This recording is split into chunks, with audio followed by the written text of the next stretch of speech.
Negocios de Malasia. El excelentísimo señor Supradip Chakma, embajador de Bangladesh. El excelentísimo señor Sandile Noxima, embajador de Sudáfrica.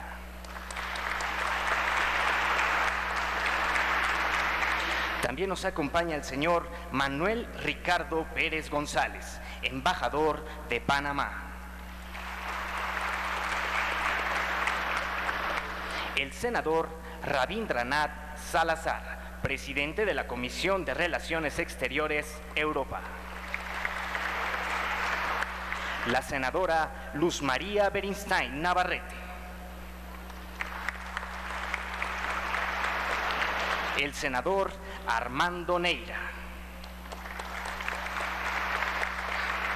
También nos acompañan personalidades como don Porfirio Muñoz Ledo.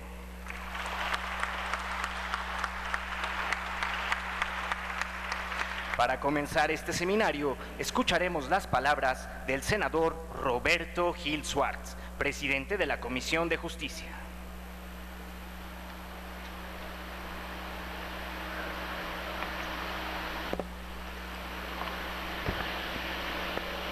Muy buenas tardes, tengan todos ustedes. Saludo con afecto a la senadora, a los señores senadores, presidentes de comisión, al senador Arturo Zamora, vicepresidente de la mesa directiva del Senado de la República, a los señores embajadores y representantes de las embajadas acreditadas en nuestro país, a académicos, investigadores, asesores de este Senado de la República y por supuesto a mi buen amigo y respetado don Porfirio Muñoz Ledo. Muchas gracias a todos por atender a este seminario que hoy inicia y que nos da mucho gusto en el Senado de la República recibirlos, dialogar y debatir sobre temas que son cruciales para el México contemporáneo. Durante este año legislativo, bajo la presidencia e iniciativa del senador Luis Miguel Barbosa Huerta, presidente del Senado de la República, de su mesa directiva y de la Junta de Coordinación Política, el Senado de la República se ha propuesto pensar y debatir sobre tres cuestiones centrales de nuestra realidad: el federalismo mexicano, la política exterior y a partir del día de hoy, la Constitución y nuestro constitucionalismo.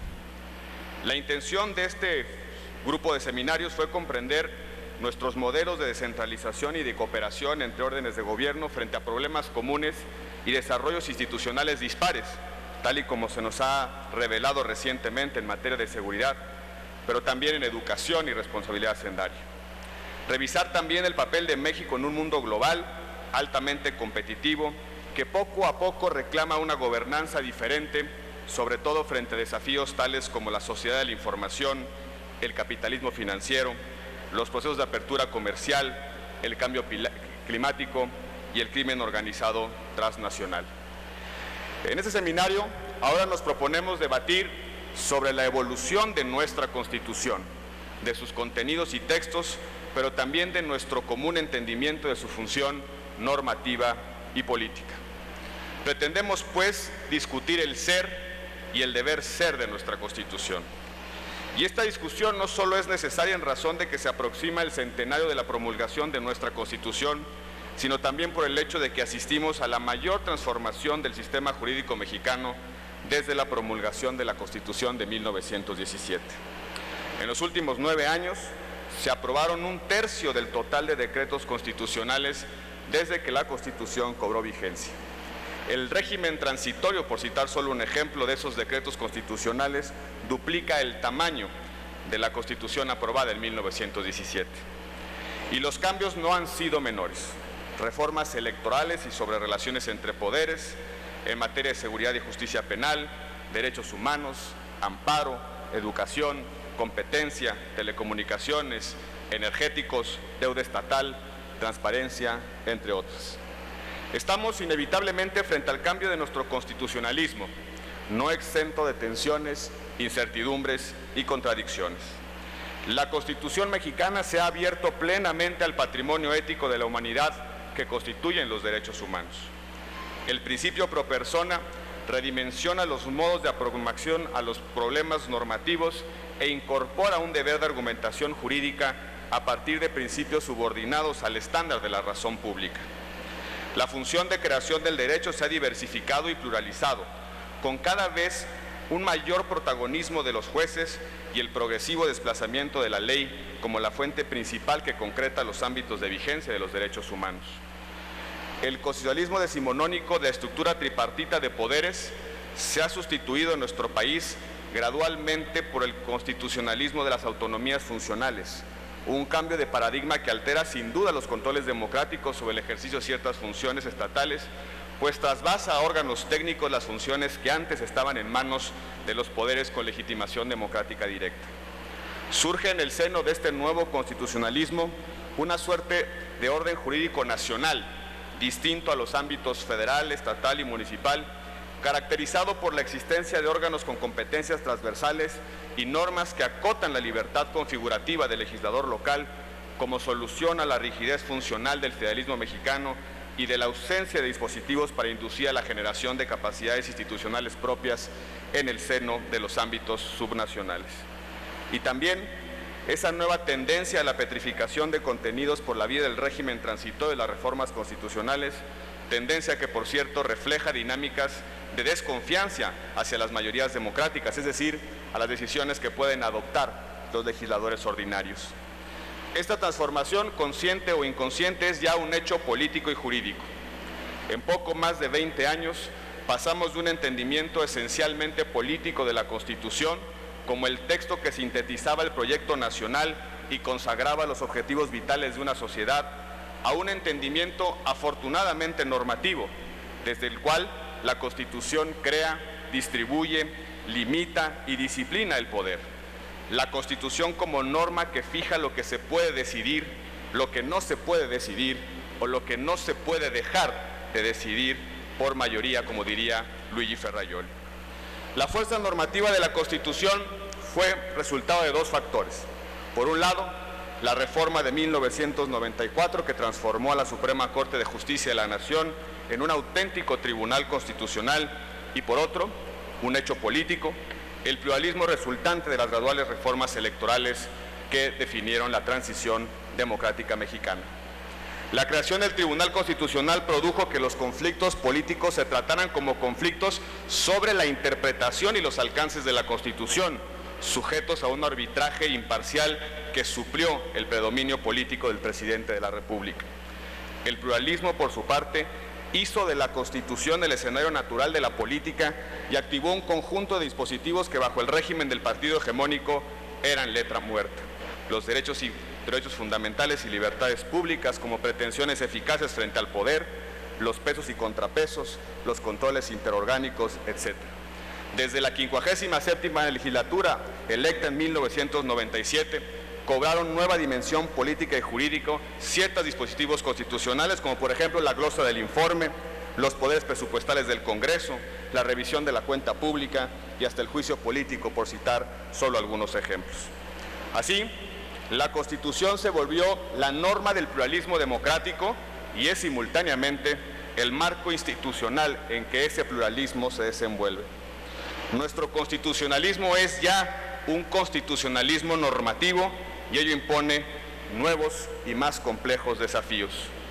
La Constitución de 1917 aportó al mundo los contenidos sociales, un conjunto de derechos y pretensiones subjetivas para igualar las relaciones económicas y un arsenal de atribuciones estatales para intervenir en esas relaciones.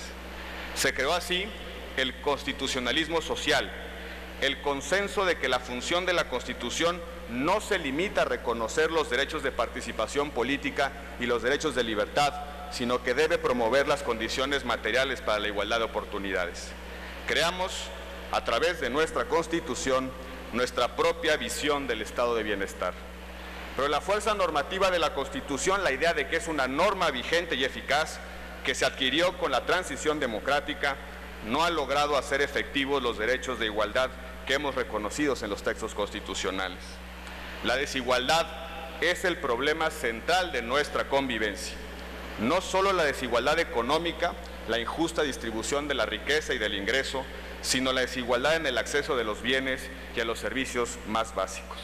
Es desigualdad también el ejercicio de los derechos de participación en los asuntos públicos, de los derechos de libertad que requiere un Estado fuerte para proteger la vida, la integridad física y la dignidad de las personas, de los derechos de certeza y seguridad jurídica para hacer valer los contratos, resolver oportuna y justamente los conflictos y en general para aplicar la ley sin distingos de condición personal, cultural, económica o política.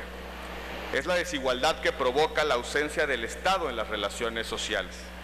La desigualdad que exige un Estado fuerte, no para sustituir el empeño o la iniciativa personal o para dirigir los esfuerzos colectivos según un plan trazado, sino para eliminar las barreras de acceso a las condiciones materiales de subsistencia y para pacificar a una sociedad cada vez más compleja y cada vez más plural. A poco menos de 2 años del centenario de nuestra Constitución, el debate sobre nuestro constitucionalismo es impostergable. Es el debate sobre qué esperamos de la Constitución por encima de las típicas y recurrentes posiciones sobre un nuevo constituyente. El reto del constitucionalismo mexicano del siglo XXI es completar la formación de un auténtico Estado de derechos que asuma a la persona en su dignidad y necesidades vitales y no al Estado como el centro de la vida en sociedad y como la médula de la acción política y jurídica. Un régimen de legalidad en que cada derecho consagrado en la Constitución valga y sirva para imponer deberes al Estado. Un orden de solidaridad que impida que nos desentendamos de los demás en la procuración de nuestro propio interés. Es el patriotismo que reconoce la unidad no en símbolos o efigies, sino en realidades vivas que nos convierte en una sociedad más justa y cada vez más próspera. Es el patriotismo sobre una Constitución que recoge los consensos, principios y reglas que norman y normarán la convivencia de esta generación y las que están por venir. Les deseamos mucha suerte en este seminario que sirva para contribuir a las reflexiones y los debates colectivos sobre lo que es y debe ser nuestra Constitución, pero sobre todo para construir desde nuestra Constitución el mejor horizonte para una patria ordenada y generosa. Por su atención, muchísimas gracias.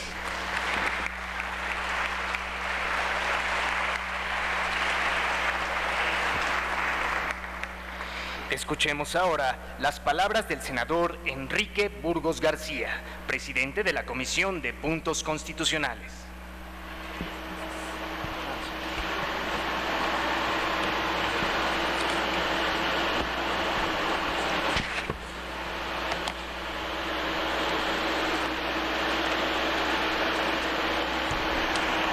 Señor senador Arturo Zamora, vicepresidente de nuestra mesa directiva del Senado de la República, muy distinguidas y distinguidos integrantes de este presidium, compañeras y compañeros senadores, muy distinguidos señores embajadores, excelentísimos embajadores que hoy nos honran con su presencia,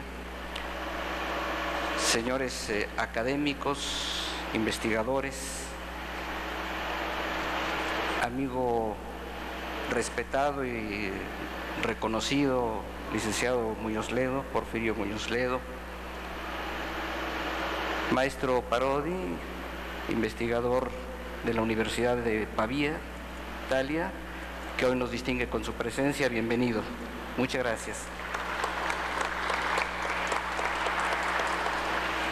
Yo quisiera dejar constancia de agradecimiento y reconocimiento al señor presidente de la mesa directiva, el señor senador Miguel Barbosa, por el impulso, por la coordinación, por la perspectiva que junto con los integrantes de la mesa directiva han tenido para incluir dentro de los trabajos del Senado de la República esta participación, este seminario, con miras al primer centenario de nuestra Constitución.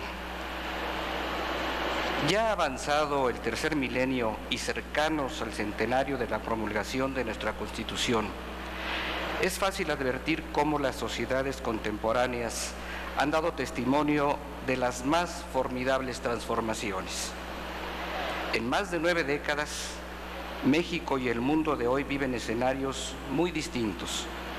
La visión del planeta como una aldea global o esa ola incontenible de la información a la que alude Toffler la emergencia de una sociedad dinámica y crítica, el acelerado crecimiento demográfico, las variables de la economía mundial, los hidrocarburos, el medio ambiente, la pobreza, la ignorancia, los fanatismos, la injusta distribución de la riqueza, el desplazamiento de la mano de obra, las grandes concentraciones urbanas, el mestizaje y las etnias, y particularmente esa síntesis de realidades que conocemos como la cuestión social, evidencian la atmósfera densa por la que los mexicanos transitamos.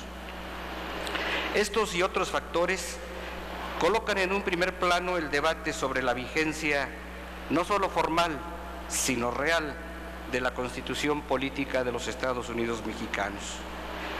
En este breve comentario, vale la pena recordar como referencia general que no podemos perder de vista que, sin ignorar el fenómeno de la globalización, es indispensable pulir la memoria histórica del pueblo mexicano, realizar una especie de dialéctica general para tener presente que, con toda proporción guardada en tiempos y en circunstancias, a veces la historia se repite y con ella también los riesgos y los amagos, los de dentro y los de fuera, y no tenemos más tierra ni más cielo que el de nuestra patria, la de nuestros padres y la de nuestros hijos, que como colectividad no tendremos más oportunidad que la que no seamos capaces de generar nosotros mismos, sin espejismos, sabedores de que somos una nación plural, con diversas expresiones políticas, con etnias y culturas distintas, y no obstante, nos debemos afianzar en un indispensable común de referencia, la Constitución. Si la Constitución debe conducir armónicamente las grandes transformaciones de cara al mundo y al tiempo, perceptiva ante los ineludibles ajustes que imponen nuestros cambios y nuestras transformaciones, si los cambios constitucionales se requieren como andamiaje indispensable de la sociedad política organizada, hagamos entonces lo conducente. En el seno del mismísimo Congreso Constituyente del 17 surgió la oportunidad de prefigurar un Estado fuerte y conciliador al propio tiempo, en el que hoy, por imperativo de la realidad, tienen cabida reivindicaciones extremas, pero siempre dentro de las fronteras éticas y políticas de la nación. No caigamos tampoco en los mimetismos políticos o doctrinarios, en encubiertos sectarismos o inaceptables tutelajes, los cuales, en vez de buscar progresos, a veces parecen regresión. No perdamos de vista el valor de la originalidad del constitucionalismo social mexicano, originalidad que no solo se finca en su concepción conciliadora de lo social y lo individual, sino en su audacia y nitidez con la cual asume el sentir de la nación, en su fidelidad para mirar al futuro sin ruptura con las decisiones políticas fundamentales. No olvidemos que nuestra Constitución previó su propia reformabilidad. Por esa vía, la nación puede encontrar reconciliación y consensos esenciales. Si la política es, ante todo, una búsqueda de acuerdos entre los componentes sociales para asomarse al tiempo futuro con sentido de viabilidad, hoy nuestra Constitución representa no solo el mejor, sino el único camino, el basamento para un gran acuerdo social y político. Cuando alguien me dice que la Constitución ha envejecido, suelo recordar las palabras de don Jesús Romero Flores, el último de esa estirpe de hombres sencillos y de sentido común, que no se envanecieron con su obra, pero estaban seguros de ella, de su sinceridad y de su fuerza. Cito: estamos ayunos de muchas cosas, mas ante el presente mundo confuso, En nuestra Constitución encontramos una síntesis ideológica que nos permite pasar indemnes ante quienes, a nombre de la justicia, pretenden ahogar la libertad y ante quienes, a nombre de la libertad, intentan perpetuar la injusticia. Sí, continúa, llegamos tarde al siglo XX, pero por llegar transformando para mejor construir, por haber determinado popularmente objetivos, normas y métodos para edificar, por haber obtenido síntesis de ideas, nos acercamos antes al siglo XXI. Termina la cita. No arrojemos, pues, por la borda la fuerza y la vigencia de esas voces. No ignoremos el vigor de una auténtica dialéctica popular. Ello nos conmina a apartarnos de los que nos separa para encontrar la reconciliación como fuente viva de esperanza. Muchas gracias.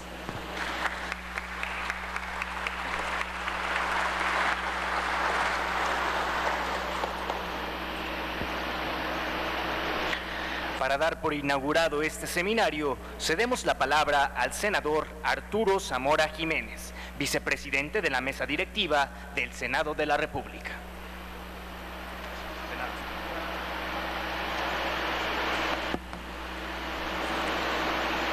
Muy buenos días tengan ustedes, señoras y señores, distinguidos y distinguida senadora, senador Enrique Burgos, senador Roberto Gil, senadora Luz María Beristain, don Armando Neira, señor senador, Zoé Robledo también, señor senador, Rabindranath Salazar, muchas gracias por estar aquí. Don Porfirio Muñoz Ledo, muchísimas gracias, con un gran reconocimiento a un hombre estudioso y buen intérprete de la Constitución. Damos la bienvenida al cuerpo diplomático acreditado en nuestro país y a nuestros ponentes y a todos y cada uno de los asistentes. Señoras y señores, hoy nos reúne la importantísima tarea de preparar la conmemoración de los 100 años de nuestra Carta Magna. A 2 años del centenario de la Constitución, es fundamental analizar y reflexionar la importancia que tiene para los mexicanos reconocer los principios que en ella se establecen.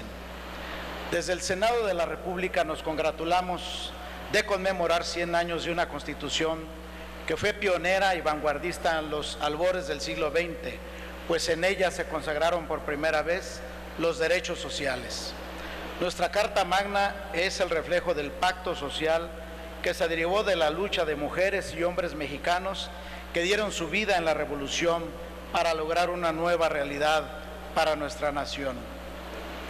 Este seminario es un evento de alto nivel en el que participan los 3 poderes del Estado, los órganos autónomos, investigadores, especialistas invitados de otros países, quienes comparten con nosotros su visión y sus experiencias sobre la realidad de las constituciones en la actualidad. Es imperativo destacar la iniciativa del presidente de la mesa directiva del Senado de la República, el señor senador Miguel Barbosa Huerta. Su visión y perseverancia han permitido que la realización de este evento sea una realidad.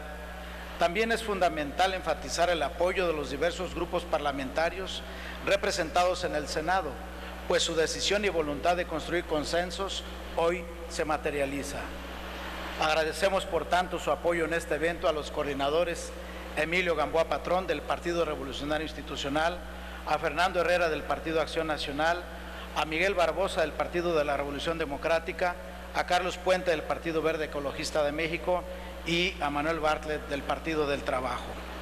Iniciamos el seminario La Constitución rumbo a su centenario, cuyo objetivo consiste en revalorar los fundamentos filosóficos, históricos, políticos, situación actual y perspectivas de la Constitución de 1917 desde un enfoque amplio, plural e interdisciplinario para encontrar líneas de trabajo en materia de reformas constitucionales.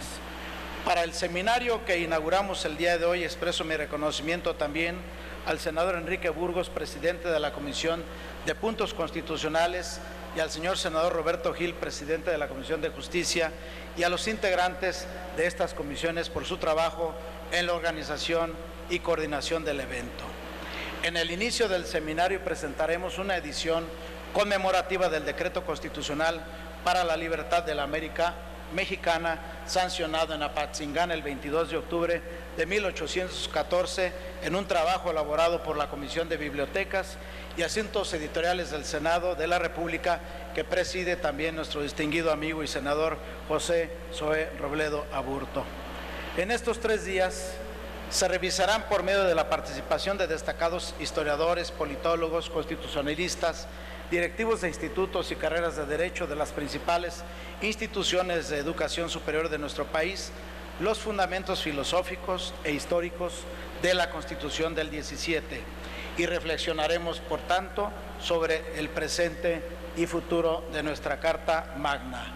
Tendremos además la conferencia magistral impartida por el doctor Gianpaolo Parodi, profesor de Derecho Público Comparado de la Facultad de Derecho de la Universidad de Pavía, en Italia. Muchas gracias por su presencia, señor doctor, y bienvenido. Señoras y señores, nuestra Constitución es referente de nuestra esencia como mexicanos, de nuestro orgullo como nación independiente en el concierto del mundo.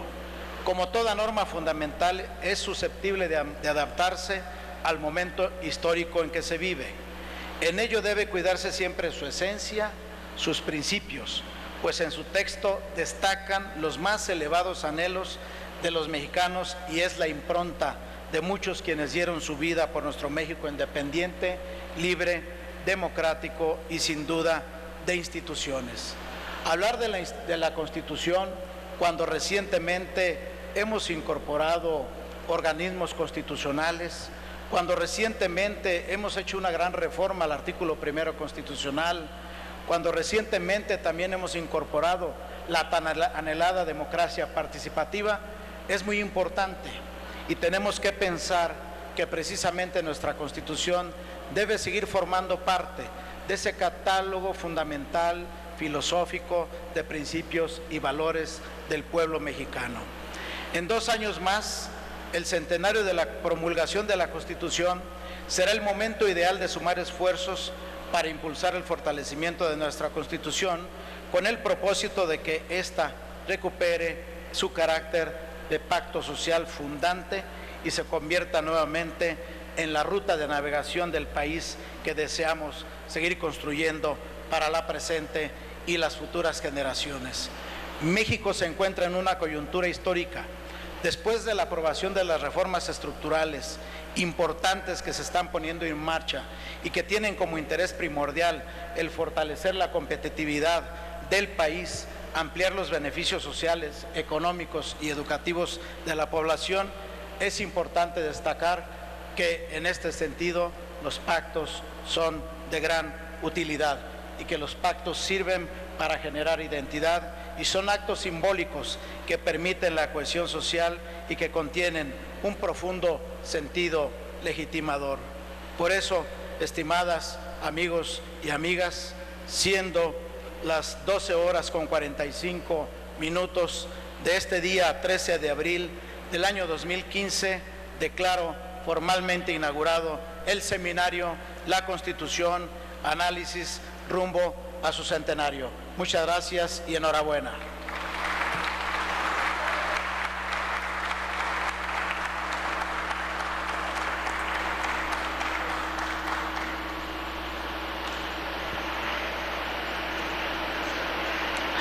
A continuación, se llevará a cabo la presentación del libro titulado Decreto Constitucional para la Libertad de la América Mexicana, sancionado en Apatzingán el día 22 de octubre de 1814.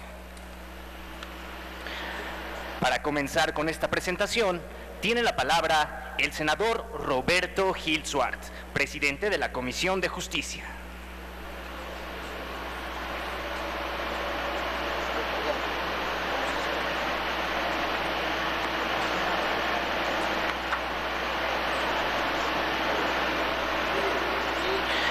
Bien, cedemos la palabra al senador Zoe Robledo Aburto, presidente de la Comisión de Biblioteca y Asuntos Editoriales.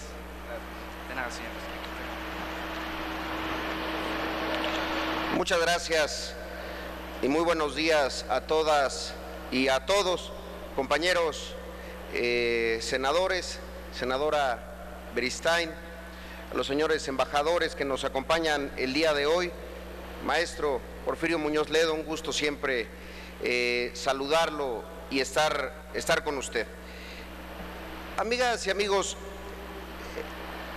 nuestro paso por el Senado, nuestra legislatura, va a tener distintos signos, pero uno que es inevitable es haber sido y ser senadores en medio de dos orillas históricas y de conmemoraciones.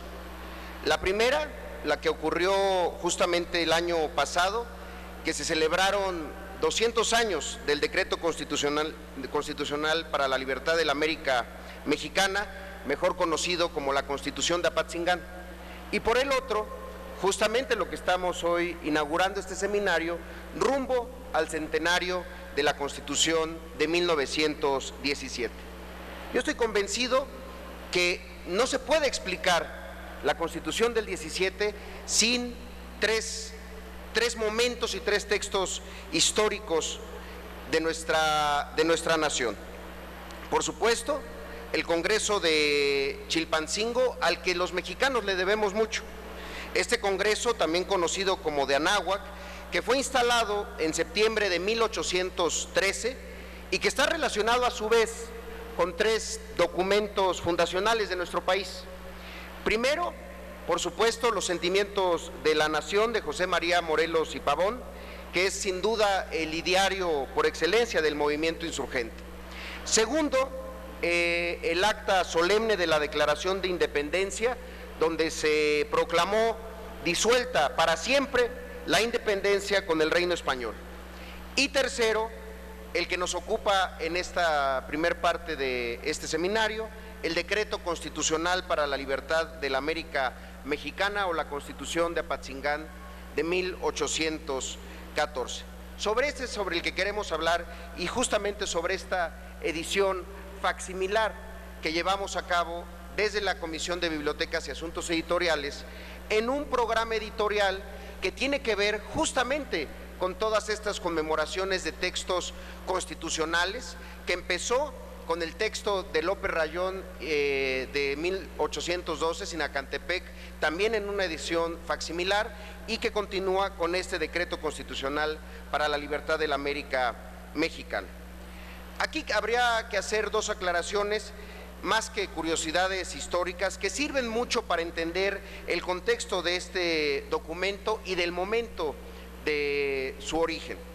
Primero, que aunque el Congreso se reunió en Chilpancingo, Guerrero, pues la Constitución se expidió en Apatzingán, en hoy estado de Michoacán, ya que debido al acoso al que fue objeto por parte de las tropas realistas, pues el Congreso tuvo que trasladarse a 8 poblaciones distintas para emitir este documento. Y segundo, que aunque el documento no tuvo efecto legal alguno, además de influir directamente en la Constitución de 1824, pues también sentó las bases del constitucionalismo mexicano. Ahora, vale hacernos la pregunta, bueno, ¿qué tiene de especial el Congreso del Chilpancingo y la Constitución de Apatzingán? Es especial porque ahí fueron recogidos los ideales del México independiente. Dice Diego Valadez que este Congreso confirió al movimiento independentista el carácter de una auténtica reivindicación que le daba legitimidad al movimiento popular y a la autoridad que de él emergía.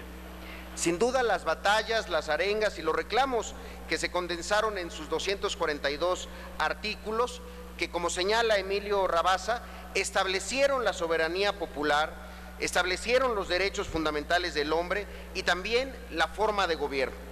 Por ello, no es solamente un antecedente del constitucionalismo mexicano y de la Constitución de 1917, es el documento que inauguró el debate sobre la organización política que tendría nuestro país, y lo hizo desde una visión republicana y liberal. Además, este documento, y de ahí su importancia, definió la soberanía popular justamente como la facultad de dictar leyes y organizarse en la forma que más convenga a la sociedad, los derechos fundamentales del hombre, que eran la igualdad, la seguridad, la prosperidad y la libertad, y también la forma de gobierno, esta siendo representativa, y que en ella existía la división de poderes, así como los límites y responsabilidades de las autoridades. Sin embargo, hoy me parece relevante referirnos a un concepto esencial que está incluido en este decreto, uno que tiene que ver con algo que ya mencionaba el senador Roberto Gil Suart, y que está plasmado justo en el artículo 24, en el capítulo 5 de la igualdad, la seguridad y la propiedad. Y el artículo 24, dice: la felicidad del pueblo y de cada uno de sus ciudadanos consiste en el goce de la igualdad, seguridad, propiedad y libertad.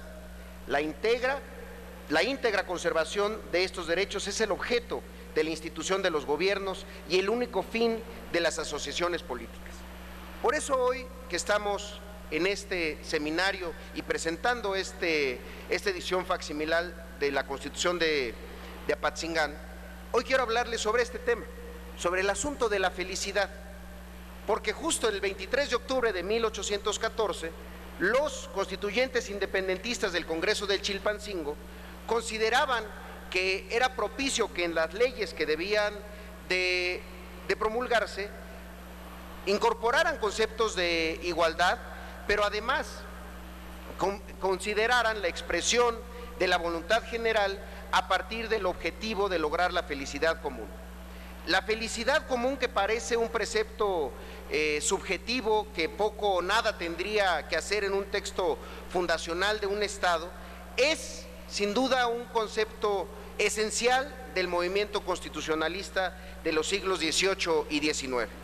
Para nadie es novedad que los diputados constituyentes del Congreso de Chilpancingo rescataron estas ideas del Congreso de Filadelfia y de la Asamblea Nacional Constituyente de Francia. Ambos constituyentes edificaron también sistemas normativos influenciados por las corrientes del liberalismo y del justnaturalismo.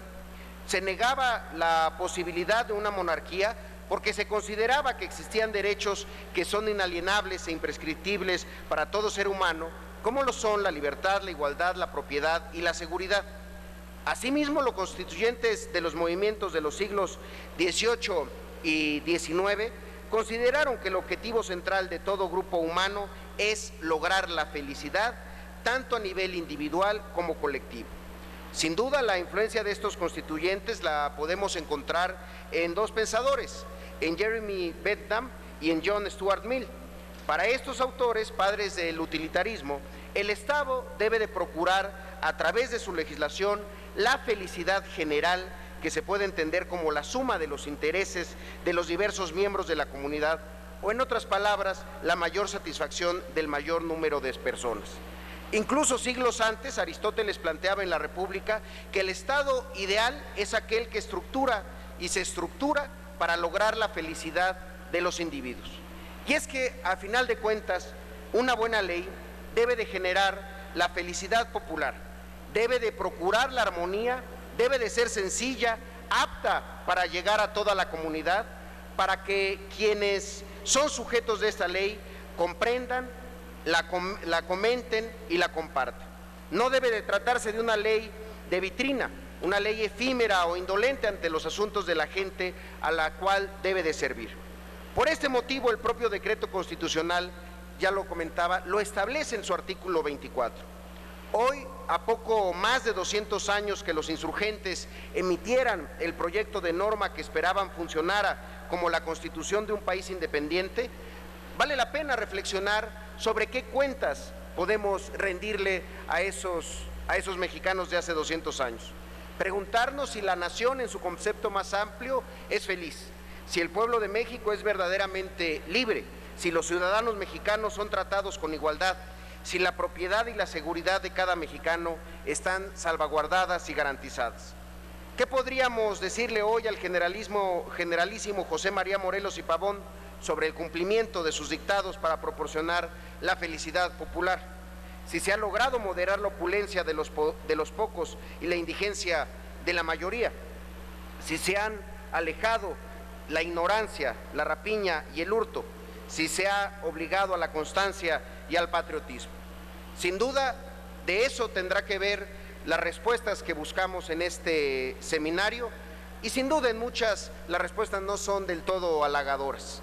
Los representantes populares y el gobierno tenemos muchas cuentas pendientes todavía con la nación mexicana, con los que viven, con los que ya no están y con todos los que dieron su vida para construir una nación bajo estos principios. Por eso hoy, en la segunda década del siglo XXI, el tema de la felicidad recupera su importancia y su vigencia plasmada en los textos constitucionales de hace más de 200 años. Esto es porque las naciones más desarrolladas lo están planteando dentro de sus agendas de trabajo, de sus agendas hacia el futuro. Están empezando a superar indicadores de bienestar clásico cuyo sustento metodológico es evidentemente económico, y sin embargo se han percatado de sus limitaciones. Por eso es que nos parecía relevante hacer esta edición facsimilar del Decreto Constitucional para la Libertad de la América Mexicana. Déjenme comentarles que esta versión facsimilar deriva del decreto original que tiene bajo su resguardo el Archivo General de la Nación y que solamente cuenta con un ejemplar que está firmado, entre otros, por José María Morelos y Pavón. Por razones que todavía desconocemos, en el Archivo General de la Nación faltan las páginas 31 y 32. Sin embargo, esta edición facsimilar sí la recupera a través de un trabajo que se realizó en la Universidad de Texas, en donde sí existe un ejemplar que cuenta con estas dos páginas que le faltan al ejemplar que tiene el Archivo General de la Nación. Por ello, esta Constitución de Apatzingán, que pretendió llevar la felicidad a una nación que intentaba nacer en medio de la guerra, tendrá ahora su salvaguarda en los congresos de todos los estados, en las bibliotecas de todas las universidades públicas de nuestro país, a las que el Senado de la República ha enviado un ejemplar. Este facsimilar, que es una reproducción exacta del original que tuvieron en sus manos los diputados del Congreso Constituyente de Chilpancingo, tiene justamente también ese objetivo: empatarnos con estos grandes mexicanos en su búsqueda de llevar felicidad a todos y cada uno de los mexicanos. Al final de cuentas, llevar felicidad a quienes la lean, como dijo Borges hace varios años al referirse a Chesterton, es la lectura una de las formas de la felicidad, y es para nosotros motivo de felicidad haber participado en este ejemplar de la Constitución de Apatzingán. Que sea del provecho de muchos mexicanos y que sea también ocasión para recordar las causas y los motivos que llegaron a esos mexicanos a redactarla. Muchísimas gracias, es cuanto.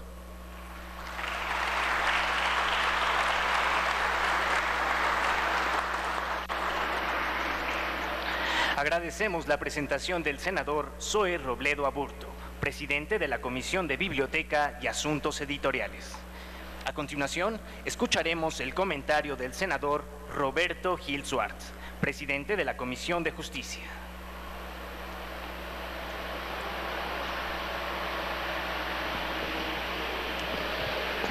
Como primera actividad de este seminario, se ha programado la presentación de una edición verdaderamente notable, una edición bellísima, por cierto, que ha preparado el Senado de la República bajo la insistencia, el liderazgo del senador Zoe Robledo como presidente de la comisión que se encarga de los asuntos editoriales del Senado. Cuando se rescata un archivo histórico, un documento histórico, uno puede tener distintas intenciones. Me parece que una de las fundamentales intenciones del senador Zoe Robledo no es solamente aportar al análisis, a los trabajos de la investigación crítica, del trabajo académico, sobre un documento que ha sido en el país, pero quizá no lo suficiente, porque encontramos en esa Constitución muchas de las figuras que hoy nos rigen, pero también anticipos de los debates que se mantienen vigentes en nuestro país. Uno puede tener la intención de abonar al material hemerográfico, al material bibliográfico de los investigadores, o también, como estoy seguro que intenta el senador Zoé Robledo, provocar la relectura de la Constitución de Apatzingán. La relectura crítica a la luz del paso de los tiempos, a la luz de nuestras nuevas circunstancias, a la luz de la experiencia histórica, pero también de los retos que se avecinan en nuestro país, que son retos que quizá cuando se redactó aquella Constitución parecían que pronto iban a ser subsanados, que próximo iban a ser superados, y no, mucho tiempo después nos damos cuenta que seguimos manteniendo esos debates vigentes. Ya hacía referencia el senador Zoé Robledo sobre el concepto de la felicidad, que viene inspirado por el constitucionalismo anglosajón y que aparece como el objetivo de la organización social e incluso como el objetivo específico de la Constitución de Apatzingán. Pero quisiera también resaltar otras de las figuras y de los contenidos que están en la Constitución de Apatzingán y que les parecerán debates novedosos. Miren ustedes, estamos en nuestro país discutiendo los instrumentos que se tienen para combatir la tortura, los instrumentos para garantizar la integridad física de una persona que tiene una interacción con el aparato coactivo del Estado. Estamos en ese debate y justamente estamos planteando, por ejemplo, reformar la Constitución para darle al Congreso de la Unión una facultad para legislar en todo el país en materia de tortura a través de una norma general y establecer las distribuciones de competencias y de coordinación para la respuesta estatal a ese fenómeno. Ya en la Constitución de Apatzingán venía proscrita la tortura y ya desde entonces se obligaba al Estado a hacerse cargo de cualquier lastimadura hacia sus ciudadanos, de que el poder coactivo se utilizara para pacificar a la sociedad y no para agredir a sus ciudadanos. Hace unos meses en la reforma política discutíamos la sentencia que prohibió durante mucho tiempo, una sentencia política que prohibió durante mucho tiempo la posibilidad de que los legisladores se reeligiesen. En la Constitución de Apatzingán la reelección estaba permitida. La reelección era parte de un diseño de un Congreso que le daba fortaleza, continuidad, permanencia, pero también, como decimos en términos modernos, rendición de cuentas frente a la sociedad y frente al electorado. Era el mecanismo que el constituyente encontró para mantener fuerte, vigente y estrecha la relación entre el representante y el representado. Hace unos meses también en la reforma política discutimos matizaciones al sistema presidencial mexicano. Nos dimos cuenta que ese sistema presidencial de legitimación dual, donde en escenarios de gobierno dividido se dificulta la creación de consensos, pero también se dificulta en buena medida los pesos y contrapesos. Discutimos matizaciones al sistema presidencial y, por ejemplo, le incorporamos a la Constitución algunos esboces de un sistema semipresidencial o semiparlamentario con el gobierno de coalición que entrará en vigor en 2018. Un gobierno de coalición en el cual el presidente podrá construir una mayoría estable con el Congreso para gobernar y superar las dificultades de la pluralidad política, es decir, de la dispersión de la representación política en el Congreso. Si ustedes revisan la Constitución de Apatzingán, había un sistema parlamentario incluido en ese constituyente, en esa Constitución. Una visión de que el Ejecutivo podía emanar del propio Congreso, dependía de él, si bien no con las figuras que conocemos hoy en día de controles congresionales hacia el Poder Ejecutivo que emana del propio Congreso, como por ejemplo la moción de censura, pero sí la idea de que la legitimidad del Ejecutivo podía derivar de la legitimidad directa del Congreso. Durante mucho tiempo hemos discutido las capacidades de arbitraje de la Suprema Corte de Justicia de la Nación en materia de conflictos constitucionales. Decía hace un momento que en 1994 le dimos a la Corte las facultades de dirimir esos conflictos constitucionales y lo convertimos en un auténtico tribunal constitucional con la función o la facultad de poder expulsar del ordenamiento jurídico con efectos generales una ley que se estime contraria a la Constitución. Si ustedes revisan la Constitución de Apatzingán, hay ya un mecanismo tímido, si se quiere, de control constitucional. En manos del Congreso, el Congreso podía resolver, dice la Constitución de Apatzingán, los conflictos o las dudas de hecho o de derecho que se generen a partir de la distribución competencial que hace la propia Constitución. Recogemos, por ejemplo, reconocemos en la Constitución de Apatzingán la estructura típica de una constitución liberal en términos de derechos de libertad, derechos de propiedad, de seguridad y por supuesto también derechos a la igualdad. Derechos a la igualdad que están enmarcados en ese principio general de la búsqueda de la felicidad. Igualdad entendida no en el sentido estrictamente formal, sino igualdad entendida en el sentido material, donde no solamente importa el punto de partida, sino también el punto de llegada. Y así pudiéramos esbozar muchos otros de los contenidos que están en la Constitución de Apatzingán y que hoy son debates vigentes, y quiero concluir esta intervención con uno más. Si uno revisa el sistema de protecciones constitucionales que tenía la Constitución de Apatzingán o que preveía la Constitución de Apatzingán, pudiéramos superar muchos de los actuales debates sobre el fuero de los servidores públicos. Miren ustedes, en esa Constitución, antiquísima Constitución, que parecería hecha para un momento totalmente distinto al de nosotros, pero en donde podemos encontrar respuestas puntuales a nuestros debates, los legisladores, por ejemplo, estaban protegidos constitucionalmente con una inmunidad. Eran inviolables, como actualmente sucede, por las expresiones y manifestaciones de sus ideas, pero no eran absolutamente inmunes frente a la acción de la justicia. La Constitución de Apatzingán permitía la posibilidad de someter a un legislador que en ejercicio o no de su responsabilidad pública cometiera un delito. Desafortunadamente, la evolución de nuestro constitucionalismo llevó a este modelo rígido y absoluto de protecciones constitucionales que hoy, sin lugar a dudas, es causa de impunidad de nuestro país y que debemos resolver de inmediato precisamente para que la ley se aplique en primerísimo lugar a quienes tienen la responsabilidad de cuidar esa ley. Revisar y voltear a ver a la Constitución de Apatzingán nos puede dar buenas razones para entender que no estamos sujetos ni condenados a una disposición o a un conjunto de modelos hoy vigentes, sino que también en nuestra historia hay soluciones para los debates contemporáneos. Que la relectura de la Constitución de Apatzingán, que es, entiendo, la principal intención del senador Zoé Robledo de motivar esta edición, sea para encontrar respuestas a nuestros debates actuales, pero sobre todo encontrar en nuestra historia buenas razones para hacer bien las cosas. Por su atención, muchísimas gracias.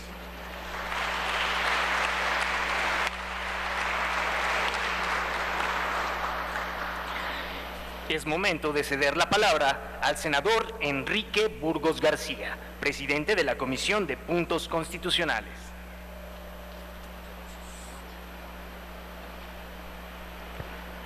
Muchas gracias. Una de las desventajas de hablar en último lugar es que prácticamente todo ha sido dicho, y muy bien dicho, por cierto, por mis compañeros senadores. Pero quisiera solamente retomar 2 o 3 puntos de vista que me parecen significados. Por un lado, hablar de la figura de Morelos como el gran impulsor, el de la concepción de fondo de la Constitución de 1814. Es cierto que no tuvo vigencia, fue una Constitución en la que México aún no alcanzaba su independencia. La primera fue la de 1824, de octubre de 24, pero también es cierto que los fundamentos, el pensamiento ideológico, político y social estuvo sembrado por los sentimientos de la nación y por la Constitución del 22 de octubre de 1814. En Morelos cabe distinguir primero a un hombre culto, un hombre que había estudiado en la Escuela Nicolaita de Morelia y que, por supuesto, alumno de Hidalgo, por cierto, conocía el pensamiento de los enciclopedistas, de Montesquieu, de Danton, de Marat, de Robespierre, de Diderot, de D'Alembert, y conocía también lo que se había hecho en los Estados Unidos, el pensamiento del origen del constitucionalismo de los Estados Unidos, Madison, Jefferson, Jay, Adams, y en esa síntesis de la universalización del pensamiento, obviamente Morelos tuvo ese privilegio. Por una parte, el gran militar, el gran instrumento de la Revolución de Independencia iniciado por Hidalgo en 1810, aquel que rompió el sitio de Cuautla y libró tantas batallas.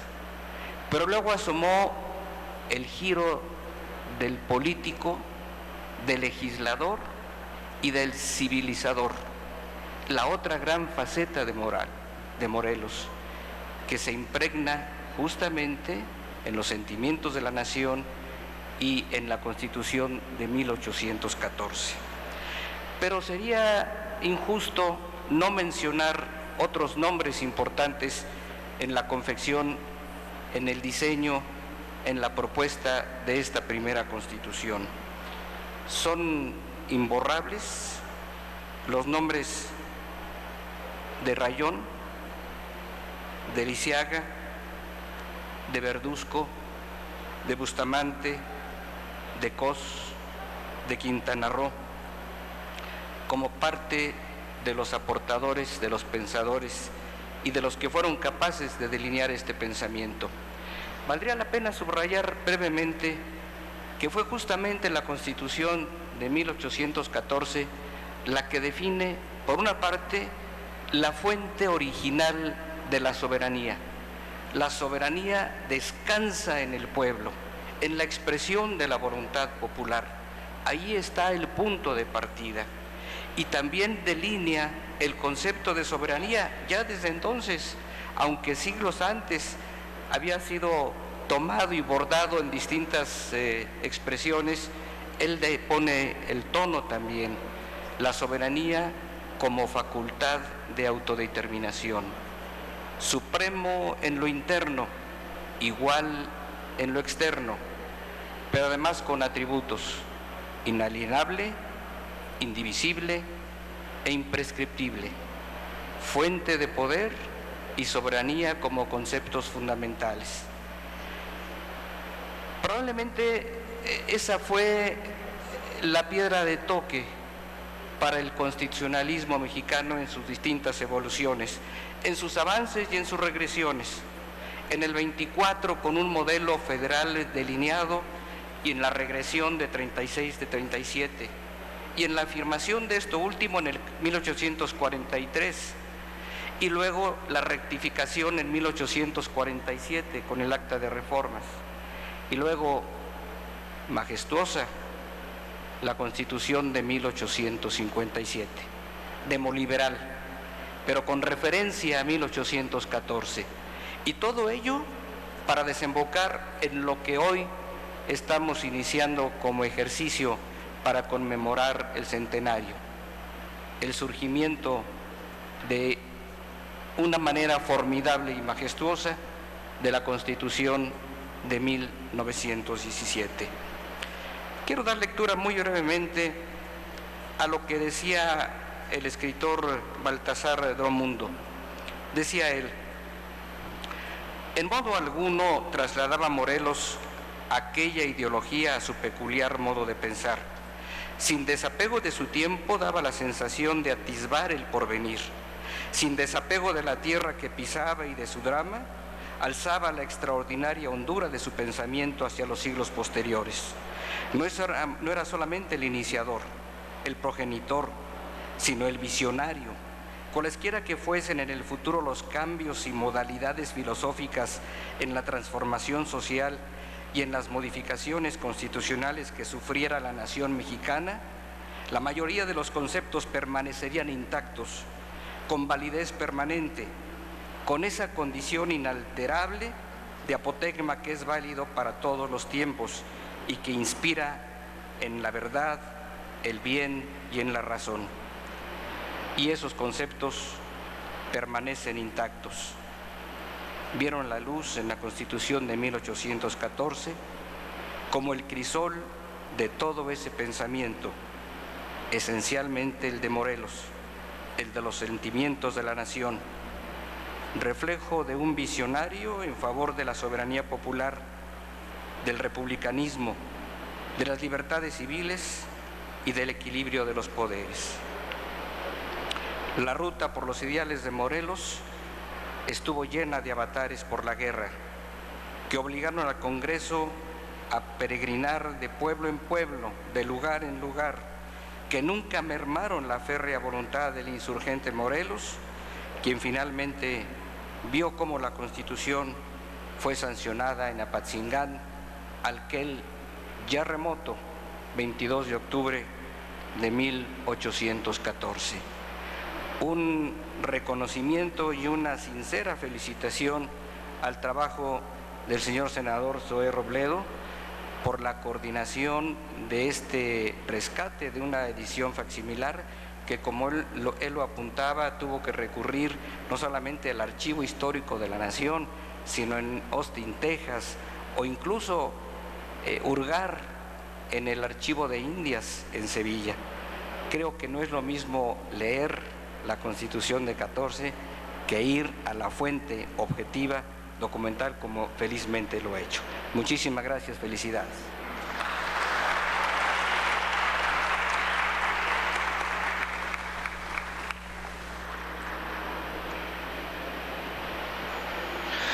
Para dar por concluida esta presentación literaria, tiene la palabra el senador Arturo Zamora Jiménez, vicepresidente de la mesa directiva del Senado de la República.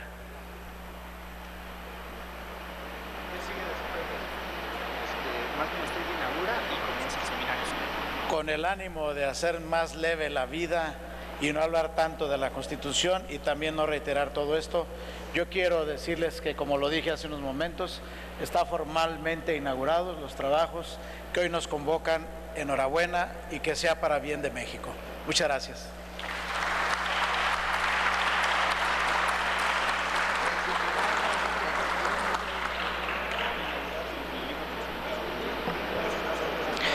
Damas y caballeros, daremos inicio con nuestro primer panel del seminario, La Constitución.